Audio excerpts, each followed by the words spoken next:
Good afternoon, everyone. Good afternoon. Hello. Welcome, everybody. Thank you so much for coming. My name is Mary Angela Saavedra. I'm the director of the Center on the Hill. We are so pleased you could join us this afternoon for our Forum on the Hill presentation. It is my pleasure to introduce our speakers today. Daniel Biddle, the Philadelphia Inquirer's former politics editor, has been a journalist for more than 4 decades. His investigative stories on the courts won a Pulitzer Prize and other national awards. He has been a Nieman Fellow at Harvard University and teaches journalism at the University of Delaware. Mary Dubin, author of South Philadelphia Mummers, Memories, and the Melrose Diner, was a reporter and editor at the Philadelphia Inquirer for 34 years before leaving the newspaper in 2005. He lives in Philadelphia with his wife, Libby Russell. Thank you so much for coming, and welcome our guests.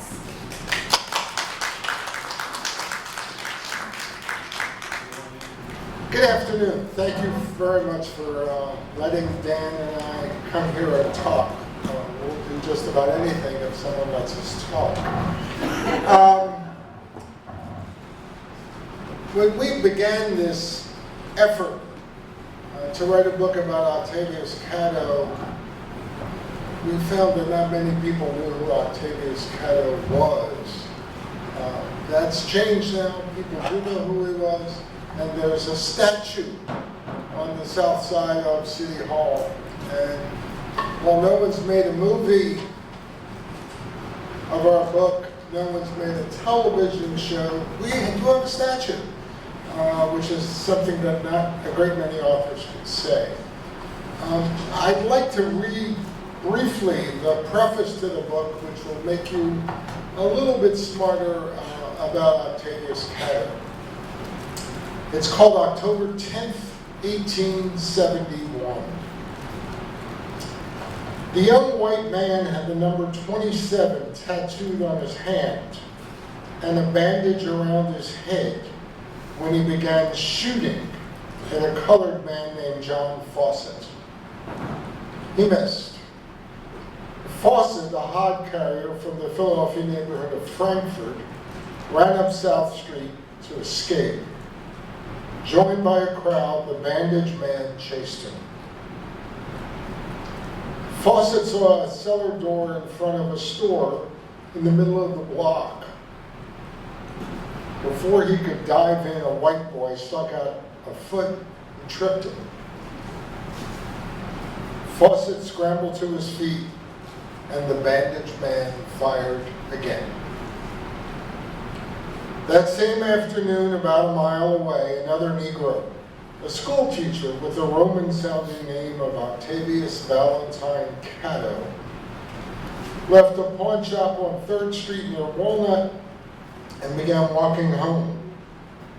People on the street knew who he was, an orator who had shared stages with Frederick Douglass, a second baseman on the city's best black baseball team, a teacher at a black school of national renown, and an activist who had fought in the state capitol and on the streets for equal rights.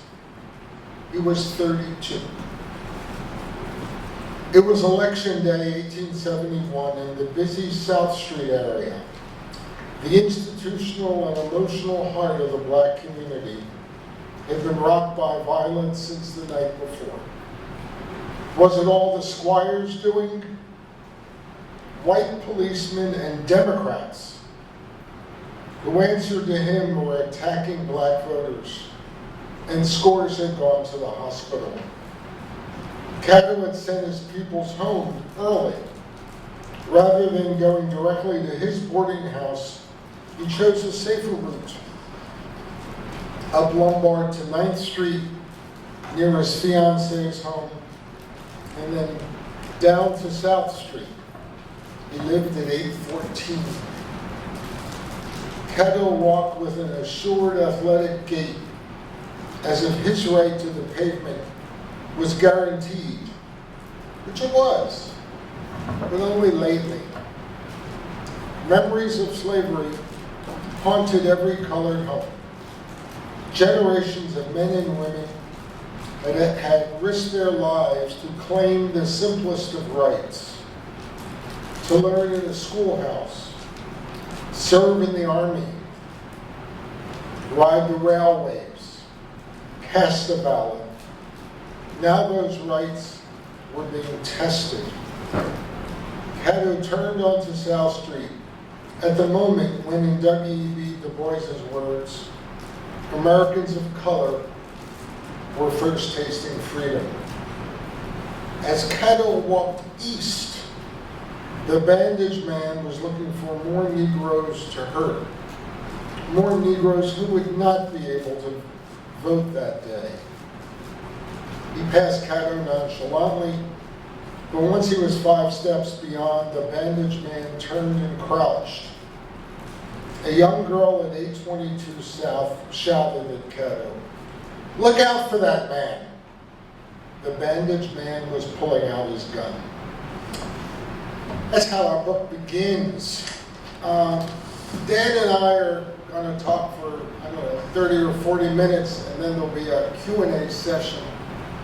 And one question that invariably comes up at these Q&As is, how did you two white guys come to write a biography of Octavius Catto and a story of the civil rights movement in the 1800s?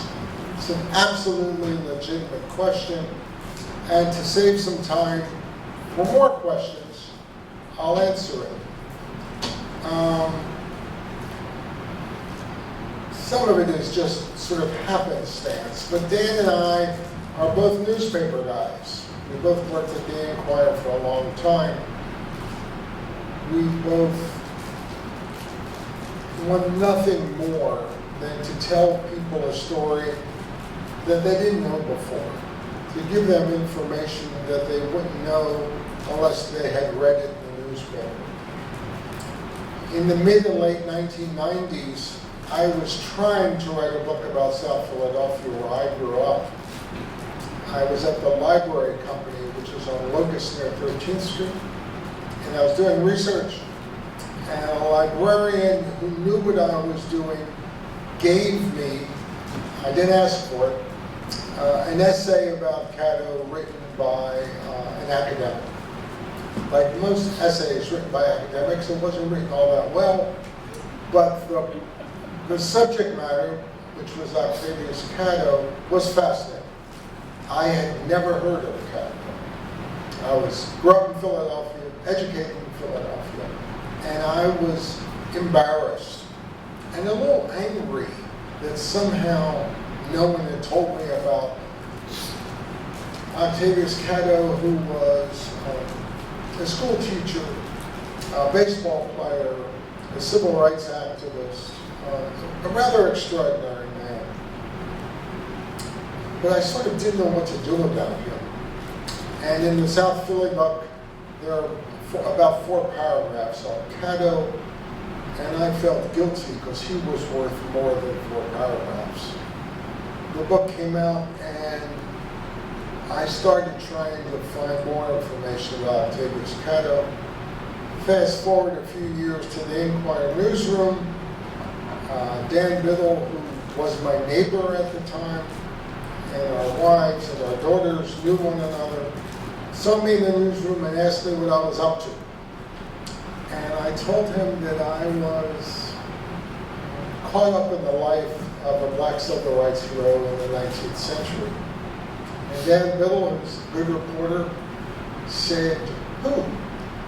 I said, "Dan, you never heard of this guy. No one's ever heard of this guy." And Dan Biddle, who's a persistent good reporter, said, "Who?" And now I was getting annoyed. I didn't want to deal with Dan. I didn't want to answer his question. And I didn't want all that many reporters knowing about Catto. So I said, "Dan, you don't know who this guy is." He persisted. And finally I said, "Octavius Catto." Dan looked at me and, to my surprise, said, "I'm obsessed with him too." And this young woman, her mouth open and mine did as well, and I didn't know what to do. And we were about 8 feet from one another. We had no weapons, but I sort of felt like this was sort of a duel, and the only thing close to me was a computer mouse, and there was nothing to do with a computer mouse other than maybe throw anything. I don't know how long we stared at one another. I didn't know what he was thinking, but I thought he was thinking what I was thinking, that he wanted to write a book about Catto. And finally, after however long it was, we strode toward one another, shook hands, and said, let's write a book together. And that's how this came to be. We just thought this is a story people should know about.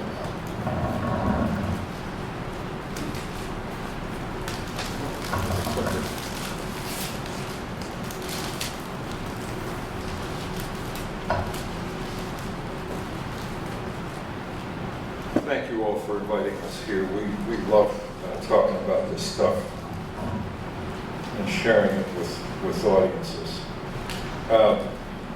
Close in time to that deal that Murray described, where he and I decided we'd work together on this research project, I took to running Catto's name through Google, and Google was kind of newborn then. That's how long ago this was. And I quickly realized something that I think historians generally know. Name spellings, if you go back to the 19th or 18th century, are unreliable. And even important official records will get names spelled wrong. So I had to learn to look for not just Catto with 2 T's, but misspelled as Cato with 1 T. And people used initials a lot more back then. So I learned over time in a lot of searches to look for O.V. Catto, not just Octavius. And one night, while doing a search like that at the end of my workday at the Inquirer, I came across a note that a man from Virginia named Leonard Smith had posted on a genealogy website. Everybody hear me okay? Yeah. Great. He put a note up asking if anyone out there be willing to share any information they might have about Leonard's great-grandfather, W.T. Catto, or W.T. Catto's son, O.V. Catto. So I thought I got to get a hold of this guy, and by the next night, I had his phone number, and we were speaking on the phone as if we were old friends, even though we were total strangers. Leonard, a black man in Virginia, a little bit older than me. Me, a white journalist in Philadelphia, and as Murray said, for us newspaper people, the thought that you might be onto a good story, better yet a story that hasn't been widely told and that might make a difference, it's exciting. And sometimes you land on an interview where you think, your heart almost skips a beat. You think there's something good here. That was my phone call with Leonard, especially when he said things to me that in that first call about how he and his wife Maxine had tried to put together information about these ancestors of theirs whom they knew vaguely were involved in civil rights battles long before the Rosa Parks' and Martin Luther King's and John Lewis's and all the brave leaders of the modern civil rights movement. They tried to find O.V. Catto's gravestone without success. And Leonard said that part of what had piqued his intense curiosity was that his grandmother, who passed away in her late 90s, and of course was closer in generations to O.V. Catto, when Rosa Parks' name came up in the news, Leonard's grandmother would say, Len, Rosa Parks sat down, but she wasn't the first. Your great uncle sat in and sat down. And Leonard did not know what exactly she was talking about and wanted to find out. And he talked with great enthusiasm about what he did know. And hearing that Murray and I were working on this project to see if there was a book in this man's life, said, I too am obsessed with him. I'll help you guys any way I can, as long as you have Denzel play him in the movie.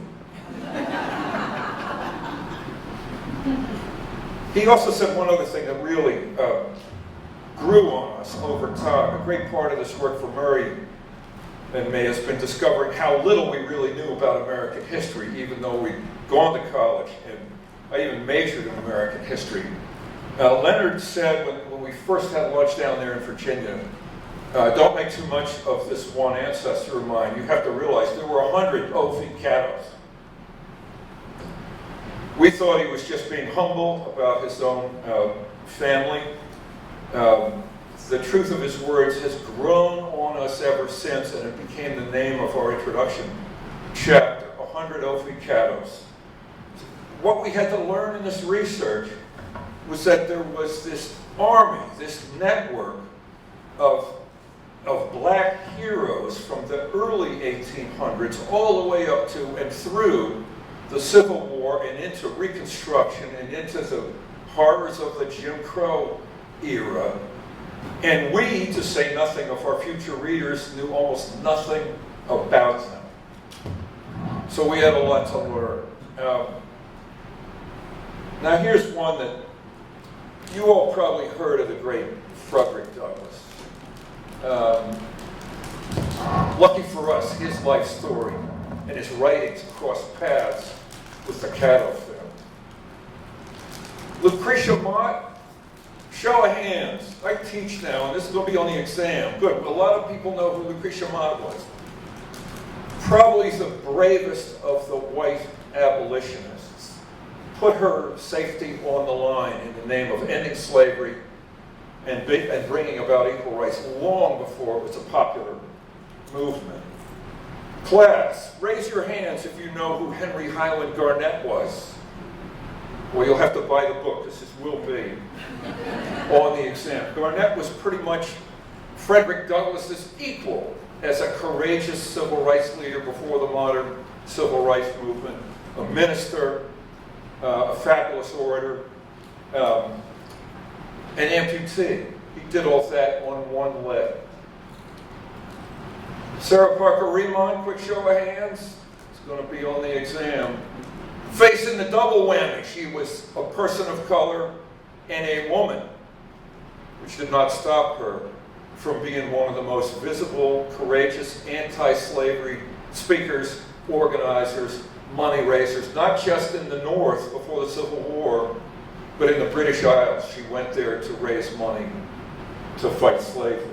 And she went on the lecture circuit in the North. And that sounds tame, right? The lecture circuit, like what Murray and I are doing now, giving a talk to a sympathetic audience with nothing but peace and quiet and a beautiful day outside. Well, think about this. When she went on the lecture circuit in the American North, she had to be constantly aware that any hall she spoke in, church, schoolhouse, public place, there was a pretty good chance of a white mob forming outside.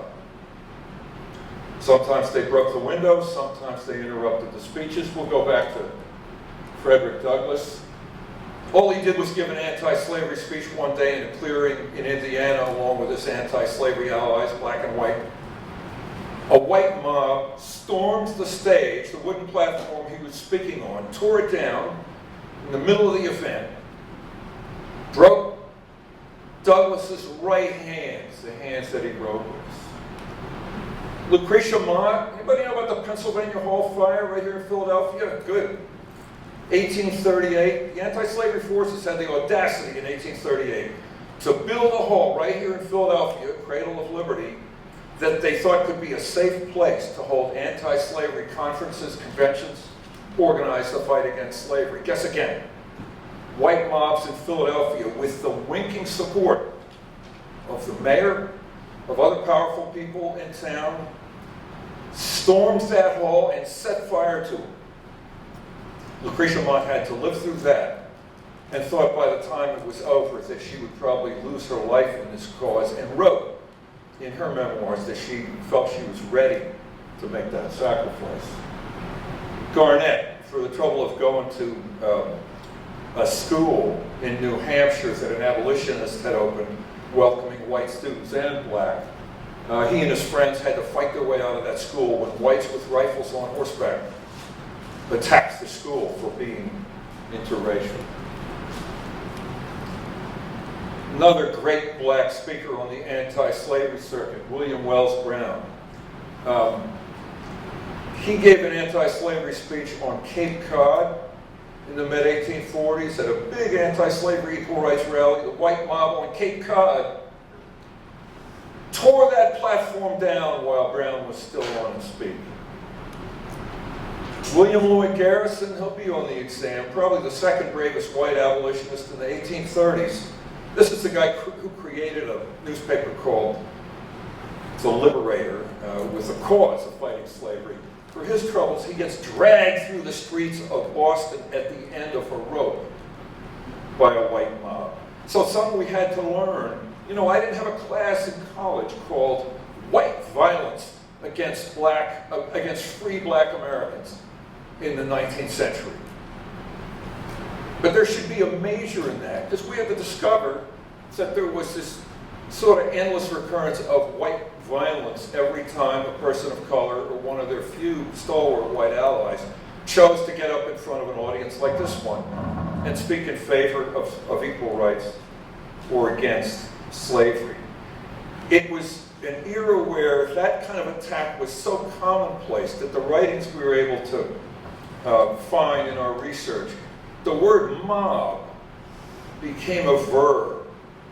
Garrison was mobbed. William Wells Brown was mobbed. Frederick Douglass was mobbed. It was a common occurrence. And we're going to hear about an event where two great black leaders of that era, there they are, came to speak at a farm town in Ohio.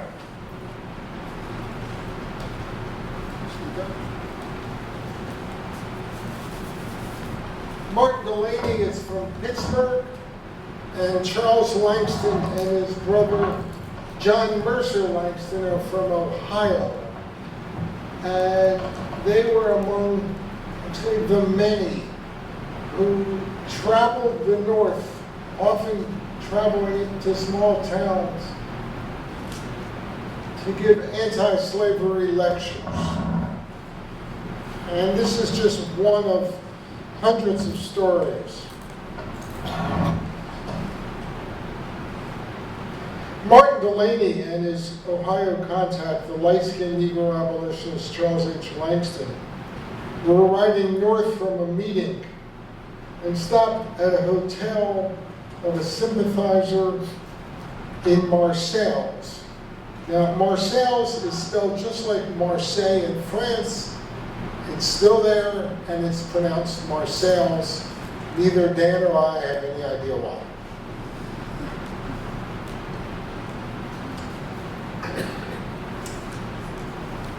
Then as now, local people pronounced it Marseilles. The sun was setting, and townsmen were pitching quoits in the main street. When they saw the two Negroes climb from the carriage, the game came to a halt. In the hotel, local men buttonholed the visitors and proposed an impromptu anti-slavery meeting at the schoolhouse. Would Delaney and Langston agree to address the meeting? They could not say no. They washed up and headed for the schoolhouse. As Delaney and Langston walked, white men and boys, and Delaney's words fell in close to our heels and followed them into the schoolhouse. Sensing a trap, they declined to speak. The man who had invited them shouted, "I move we adjourn, and consider this a darky burlesque." A cry went up, "Darky burlesque," and the swelling, almost festive crowd followed them to their hotel. Delaney and Langston watched from a window as whites lit a barrel of tar and shouted, "Rally and take them. Kill them." They shouted epithets and profanities And they didn't stop. Delaney could hear 1,000 demonic howls, along with talk of taking him and Langston south to sell them. A blacksmith forged handcuffs. Boys blew horns and banged tambourines as the fire lit the night. Delaney secured a butcher knife and vowed not to be taken alive. The innkeeper and a one-armed Mexican war veteran tried to calm people down. Quote, "Did you hear how that black fella talked?" the veteran said. "These are educated Negroes."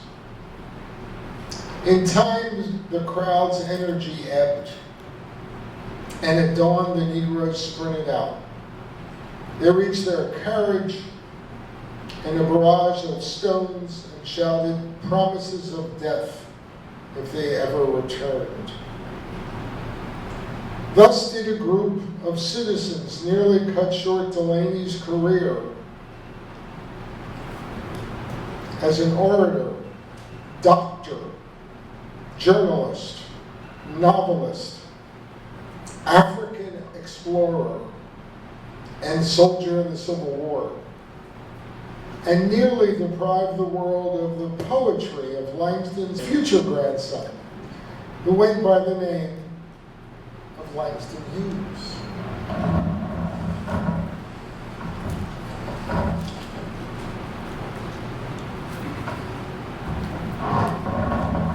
Another thing that we learned from our research was the importance of education.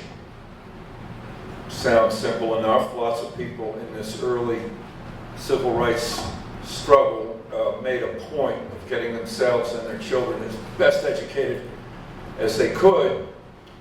And it was not nearly that simple. We learned that when the central figure in our story, Octavius Catto, was growing up in Charleston, a capital of the slavery system, the law in South Carolina, when Octavius was growing up there and lived until he was 9, made it a crime. I'm not making this up. If you were a teacher and you taught a person of color, whether enslaved or free, to read and write, that was a criminal offense. A white teacher could be punished for that crime by having to pay a fine. A black teacher who broke that law could be whipped. Similar laws existed in a lot of states, and black education was frowned upon, if not made illegal, all the way up here in Pennsylvania and the northern states. And something we learned was how for these early generations of civil rights workers and leaders, education became a battle cry. Parents who had lived through that deal in states like South Carolina made it their business to get their kids educated no matter what it took. That's how Catto wound up at this great school in Philadelphia, the Institute for Colored Youth. If you're ever at the corner of 9th and Bainbridge, you can see the buildings that housed that great school. I think I left my glasses over here. Speaking.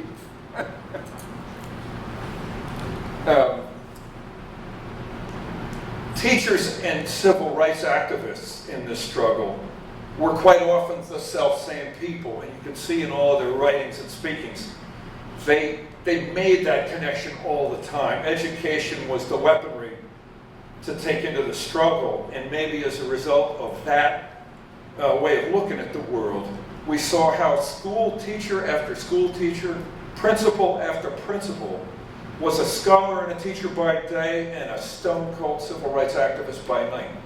The first principal of that school, the Institute for Colored Youth, his name not only turns up in lots of scholarly writing about education, but in the records of the Underground Railroad, in which he was one of the agents. The second principal there, and here's another thing that we didn't know until we got into the research.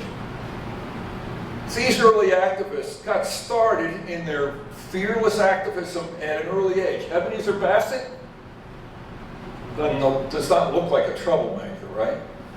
By the ripe old age of 22, this Connecticut-born anti-slavery equal rights advocate is named the principal of the Institute for Colored Youth in Philadelphia, and he's all about scholarship by day. He's famous among teachers and kids who went there for insisting that kids not only learn by rote and be able to memorize languages, paragraphs, mathematical formulas, but also that they be able to argue on their feet, make a case in front of an audience. He was famous for that. And by night, he was a civil rights activist, turned up over and over in the fight to integrate streetcars in Philadelphia. Fanny Jackson Cobb, another name that has to be on the exam, born into slavery in the District of Columbia, merely becomes one of the very first black students to graduate from Oberlin College, which was one of maybe 2 colleges in the country at that time that accepted black students. Goes on not only to become a teacher, but to run the Institute for Colored Youth, and later in her life, toward the end of the 19th century, helped lead the fight against lynchings. Jake White Jr., Catto's best friend and constant ally, he's standing up giving equal rights speeches at the ripe old age of 18. That's that school at 9th and Bainbridge, the Institute for Colored Youth. So the principals, and Jake White went on to become a principal of a school here in Philadelphia. Academics by day, activists by night. And I'm going to grab my book back and just read you one example of what they did. I wish I had this woman's picture. We don't. Carolyn Rebecca LeCount becomes the principal, graduates from the Institute for Colored Youth, has the best grades of any student there, male or female, goes on in a short time to become one of the very first black principals of a school in Philadelphia, a so-called colored school, the Ohio School, which was at about 11th and Lombard Streets. I'll just read briefly, and then I think we'll stop and take questions. She gets involved in one of the great civil rights struggles of the Civil War era, the fight to allow passengers of color to ride on horse-drawn streetcars in Philadelphia and other cities. And by the beginning of the Civil War, that way of getting around, a horse-drawn streetcar riding down iron rails, had become a very popular way to get to and from work, to and from baseball games, to get across cities. It was kind of the first wave of easy ways to commute as the Industrial Revolution arrived, except in Philadelphia and other cities, these very convenient cars, comfortable little stove inside to keep you warm in the winter, you can open the windows in the summer. People of color were not allowed to ride. Some lines allowed them to ride hanging on the outside, up here with the driver and the conductor. If you were black, you could ride there and be hit with all the crap that was coming up off the street. If there was an accident, you were exposed to the danger. Black minister in Philadelphia riding up front like that got killed in an accident in Philadelphia in 1863. A long fight and a big victory in that early civil rights struggle was to get the Pennsylvania legislature, after several tries, to pass a law in the spring of 1867 to make it unlawful to bar a passenger from riding on public transportation because of their color. Octavius Catto on the front lines of that fight. It was two-pronged. People did modern-style civil disobedience in the streets, even while Catto and Jake White and a couple of other young black men took the case to Harrisburg and persuaded an all-white, all-male legislature to give up just enough votes to pass that law. That was in the spring of 1867. But as everyone in that struggle knew, a law on paper meant nothing in 19th century America until you tested it on the streets.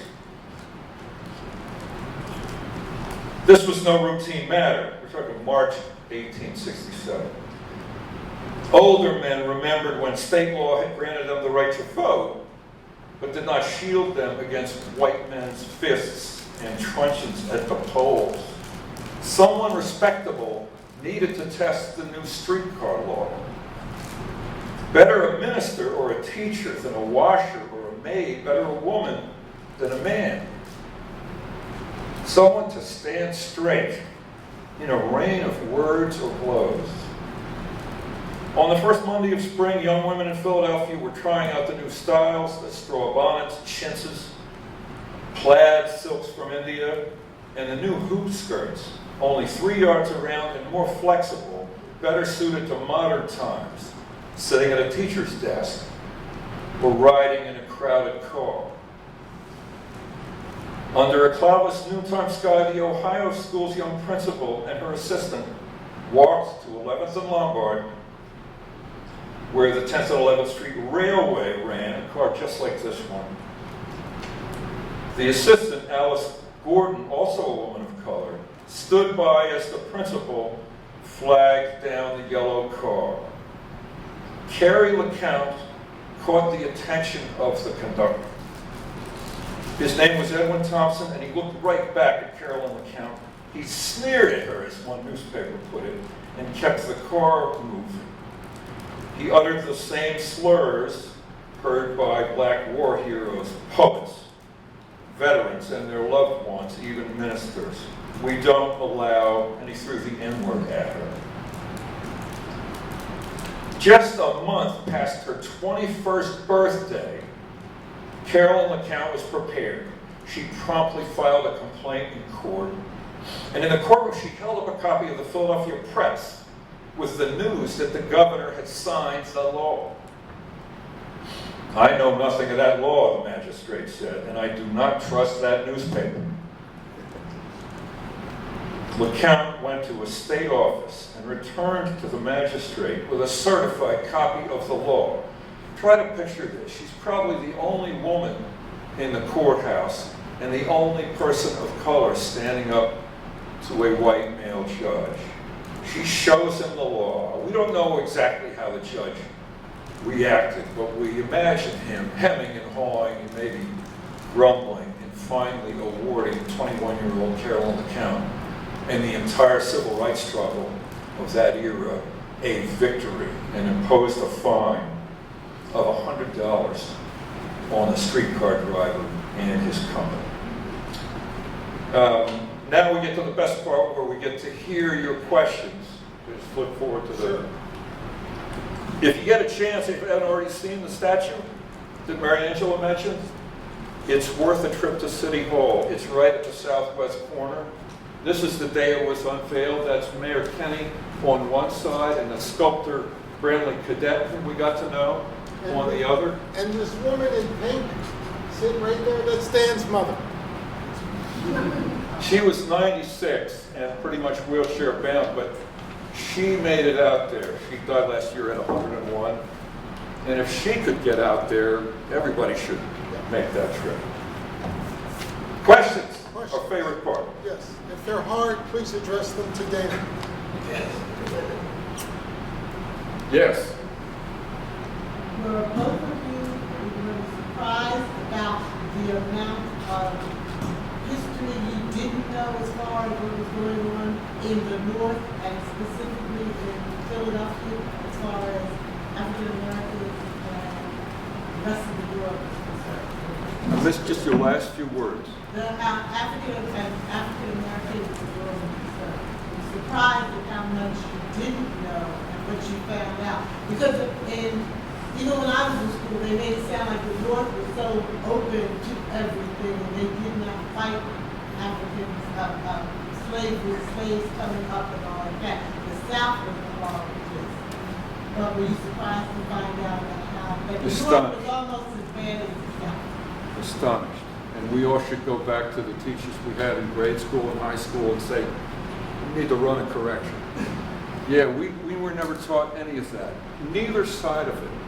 The level of black activism, academia, organization, black activists in various northern cities knew each other and stayed in touch. and the level of white violence, both street violence and organized violence, that they had to face. We kept thinking they were so much like the modern civil rights heroes in that they'd go to these marches or meetings and come back with their heads bloody like the late great John Lewis, or their bones broken like Frederick Douglass, and go back for more.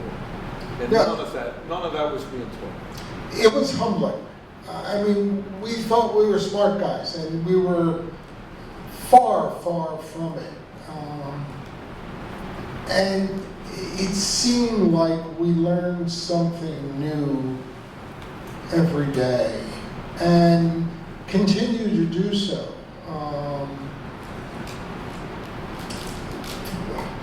The history on the streets just isn't taught. And perhaps, it's changed. And maybe you get it in college in Black history courses. But I'm skeptical. One other thing. Okay. The school that was named after him, are you surprised about that?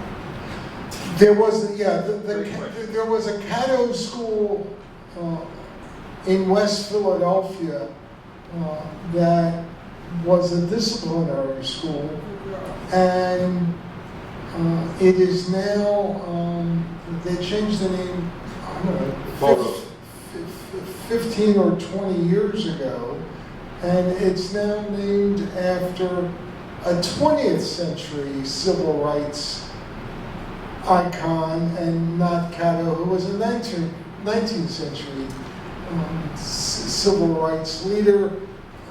I don't have a problem with that. I just wish they'd named a school after Catto in Philadelphia. There is one in Camden.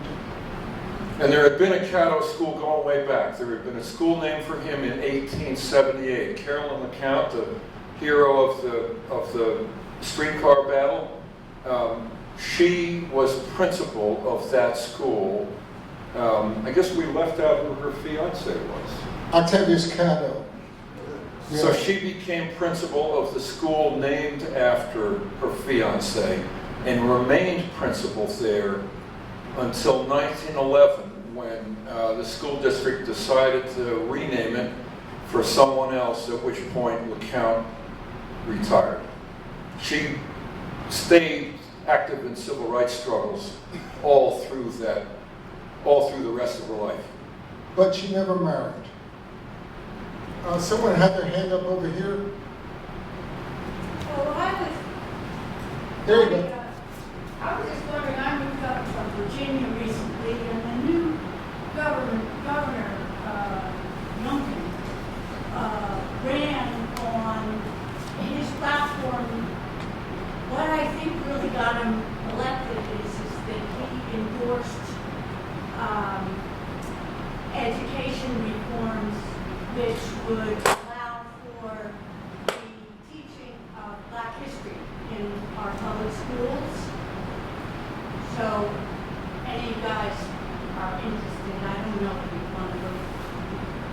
But anyway, I know that in Florida, and I'm sure other places, it's still a political thing that the schools are not allowed, the teachers are not allowed to teach Black history. And I'm wondering if you know if that's the case in Philadelphia. It is not. In fact, Philadelphia, I believe, was the first city, or at least the first major city in the United States to mandate that Black history be taught in the public schools, and that's still going on. I think it's appalling that in this day and age, Dan, we should I- it's still the other side of the camera. prohibited. Well, I'm really glad you brought that up. This whole fight over so-called critical race theory, in which that's become on the conservative side a flaming issue, and I think the Florida law, and I don't know the wording, but I think that law bans teachers in public schools from teaching history that might make some people look bad or might upset students. I often wish the name of critical race theory were simply true history. Because this history about these men and women who fought these fights and so often came back injured or killed but kept fighting nonetheless, it is upsetting. The extent of white political violence and street violence against innocent black Americans back then is really upsetting to learn, but it really needs to be taught. We're very proud of the fact that we've had a chance to talk to school class after school class in Philadelphia, and even talk to rooms full of teachers and help in the effort that Murray talked about. Philadelphia's got its share of problems, but I think at this point, the teaching of this very important part of American history is getting a lot better. Yes? You mentioned that there were 2 colleges only in the United States that allowed people of race to matriculate, and one of them was over. What was the other? Good catch. It's a little complicated. I mentioned how Henry Highland Garnett, one of our favorite figures in this history, and one of many people in it, where when we started learning about him, we thought if we weren't centering a book on Catto, we'd sure do one on Garnett or Fanny Jackson Coppin. These people just had incredible lives. Well, Garnett and 2 of his teenage friends managed to make their way across the North, riding on top of stagecoaches or walking to get to a school in New Hampshire where an abolitionist had declared it an interracial school and invited students of both colors to go to college classes. It did not last long. I think it was called Noyes Academy. And the local, and here's another thing we had to learn. When these acts of white violence against, say, a black school occurred, they weren't the rabble. They weren't poor white people rising up angry. They were typically the elites thinking that they needed to impose law and order and not let this abolition, anti-slavery, race-mixing thing get out of hand. In New Hampshire, when these educators opened up an interracial school, the local town leadership, mostly farmers, got together and decided they would give the college a deadline to close because they believed that having black students come to their town would inevitably lead to trouble. And when the school didn't close, the farmers, it's all a true story, got together all of their yokes of oxen and created a train of something like 100 oxen and attached it with a chain to the main school building and pulled it down off its foundations. So that was a short-lived college that accepted black students. I think there's other examples. I mean, Delaney, who Murray talked about, he managed to get into Harvard Medical School for a time. And then white medical students complained loudly about his presence, and administrators went to him and asked him to leave. And there's story after story like that. Amos Beeman, great Connecticut minister, abolitionist, voting rights advocate, he managed to get a sympathetic professor to get him into Wesleyan, then and now one of America's greatest colleges. Administrators there more or less welcomed Amos Beeman, and then one day he gets a note from students, white students, warning him that he will be harmed badly or killed if he stays in classes. And these brave young white kids wouldn't put their name on it. It was signed, "The 12 of Us." Beeman, bless his heart, saved that letter, so it's in archives. More. Yes, sir. Great questions, by the way. 2 questions. Was the killer of Catto captured or punished? Wait, spoiler alert. Oh, you're going to get back. Then I'll ask my Yeah. husband. The short form of Catto and baseball? Ah, these questions, all your questions are great ones. Can you repeat the Can you question? repeat it? Oh, sure. Skip the first one. Well, the scene Murray read at the beginning, in which a white man with a bandage on his head aims his gun at Catto at the height of of a white riot against black voters. This gentleman asked if that man with the gun ever got arrested, prosecuted, etc. Great question. Yeah, I'll answer it briefly. He was arrested many years later.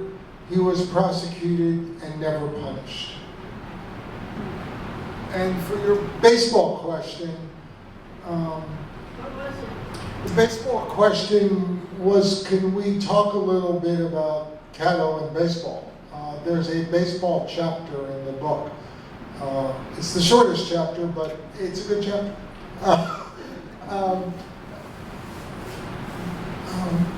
Black baseball, in a way that we would recognize it, is pretty active in the North by the early 1860s and late 1850s. And most of the large cities, New York, Washington, Philadelphia, have more than one black baseball team. Where did they play here? They played in lots of places, but they played in South Philadelphia, and they played in North Philadelphia, not terribly far from where Baker Bowl was in North Philadelphia. And if you read the book, you'll find an extraordinary national baseball first happen at that North Philadelphia field, which was the first interracial baseball game, happened in Philadelphia in 1869. It made the front page of the New York Times. And when I say interracial, a black team played a white team, and there wasn't violence. Catto was the captain and second baseman of one of the two prominent Philadelphia teams, who played teams in Brooklyn and Washington and Pittsburgh and Harrisburg. And these were both athletic and cultural events. And they got big crowds. And by the time the Civil War ended and we got to the late 1860s, baseball, white and black, was being played from Maine to San Francisco. Now this is 20, 30 years before the Negro Leagues. So it was far more informal and not as organized. But baseball starts as early in Philadelphia as the late 1830s and early 1840s. It doesn't look like a game that we know now. There were far more players. There were sometimes 10 and 11. They didn't use a diamond. They didn't use four bases. They pitched underhand. They didn't have gloves. But there's that and more in the baseball chapter of the book. Thank you. Thanks. More. Someone else. You didn't mention, have you come across, and I can't even remember his name now. I want to say it's Julius or Julian Stiles or Stills. It's a family in Philadelphia. William Still. Yeah, he's in the book. Doctor, Yeah. and they were very active. Yes, we came across them and we wrote about them.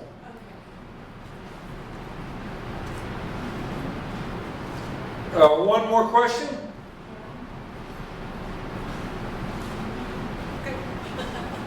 Oh, Great question. yes, Oh, there's a hand up. There's a hand up. Please. I'm sorry, I can't hear you. Can you shout at me? Are you still in contact with his family? Yes. Yeah, Yes. in fact, I actually just sent Leonard an email. A classical music composer who Dan and I got to meet put together a concert called The Passion of Octavius Catto that was performed at the Mann Music Center maybe 10 years ago. 2014. And it was just performed by the Boston Symphony Orchestra in Boston. And the composer sent me a link to the music, which was lovely. And I told Leonard about it and sent him the link. So we are, and we're all buddies now. And Leonard and many Catto family descendants were at this event when the statue was unveiled. There's great pictures of the family assembling around the statue. That was, I think, a great day for this city.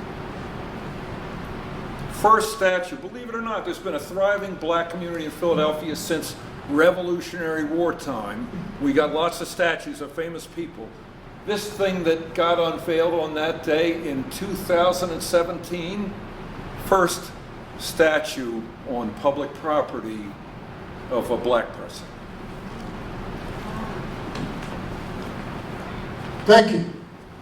Thank you. Great question. Great question. Thank you so much for being here with us. We really appreciate it. Thank you all for coming. I do have copies of the book are at the back if you're interested. They're $20 back there. You can pick one up. Join us next month. We'll be back with Dr. Joel Schwartz. Thank you both so much for being with us today. Thank you. Thank you so much, and thank you. Great question.